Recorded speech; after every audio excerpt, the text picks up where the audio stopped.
I saw this Dragon Ball Super animation and I really could not get my mind off of it because I feel like this is the one thing, the number one thing that we missed when it comes to true Ultra Instinct, which is the transformation that Goku gets at the end of Dragon Ball Super's Granola arc. So I decided, let's go ahead and see the power level of true Ultra Instinct. What is it? And how far is it going to go? I wanted to add this to my series of this power. I kind of hinted at it during the Goku video, but I didn't go into depth like I'm going into now. So what is true Ultra Instinct? The way it is explained, it is essentially Ultra Instinct Omen, the same transformation that we saw in not only the manga, but the anime versing Jiren. It's the exact same transformation, except instead of Goku trying to perfect the autonomous nature of it, trying to basically get to that perfected Ultra Instinct form, because this is the inferior form. Instead, he uses it and is able to harness its abilities and power very similar, if not exactly the same, like he would a Super Saiyan transformation. That's exactly what he's doing. He's using it as a Saiyan form because he can. This is the only Ultra Instinct variant that he can use this as, because if you try to use it in perfect Ultra Instinct and try to use a lot of his emotions in that form, it would poof. He would go back to his Ultra Instinct Omen form, which again is far inferior. The only reason that this was more effective against someone like Gas, because someone like Gas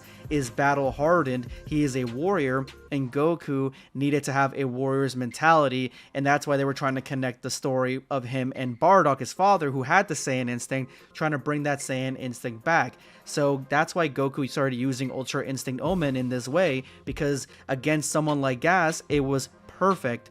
And with the addition of its battle-hardened counterpart, Ultra Ego, it was just too overpowering for Gas, making him withered at the end of the Granola arc, leading to his ultimate demise. In this instance, even though it's inferior, it wasn't all about the power of the form, it was about what he was able to accomplish with it, and that's exactly what ended up happening. He was able to accomplish a lot with it because he was able to use it like he normally would, and he felt more comfortable with it. So personally for me, this form can be described as Ultra Instinct Omen, the exact same power that you've seen in the anime and the manga, at that same power level, but instead of just autonomously dodging things, it is far more aggressive and has the addition, as we've seen him use it, that he can power up with it. He can kind of add more to it, similar to the other Saiyan transformations, and maybe not get anywhere near perfected Ultra Instinct, but at the same time, he's able to bring up a little bit as to the reserves and the power and the onslaught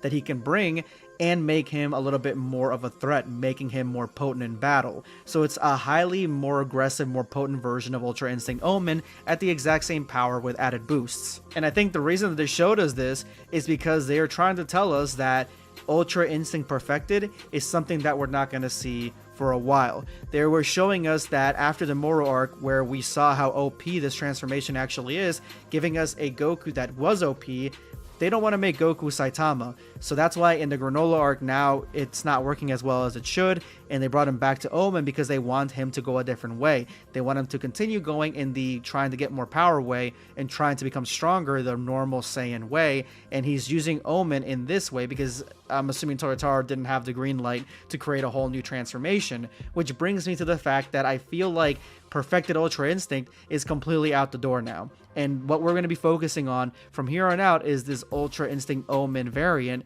and I feel like we're going to be getting it mixed with Super Saiyan 3's at least likeness.